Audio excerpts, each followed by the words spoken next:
जय जगन्नाथ जय माँ समलई समके मोर जुहार नमस्कार। बाबा महादेव आर माता पार्वतींकर बिहाघर पवित्र तिहार शीतल षष्ठी लगी पश्चिम ओडिशार सबु भाई बुहेन मानंकु मोर हार्दिक शुभेच्छा और अभिनंदन।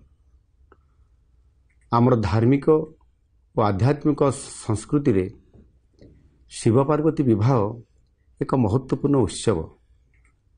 देवदंपति आशीर्वाद रे संसार रे शांति मैत्री और समृद्धि आसे। आमर संबलपुर और पश्चिम ओडिशार भाई भौणी मानंक पई शीतल षष्ठी उत्सव एक स्वतंत्र गुरुत्व बहन करे। आसंतु एही पवित्र अवसर रे आमे माँ शीतलांक आशीर्वाद नहीं समस्तक स्वास्थ्य समृद्धि और शांति पाई कामना करने सहित ओडिशार सांस्कृतिक परंपरा को बजाई रखिबा दिगरे उद्यम जारी रखिबा। जुहार। रिपोर्ट संधान ओडिशा लाइव।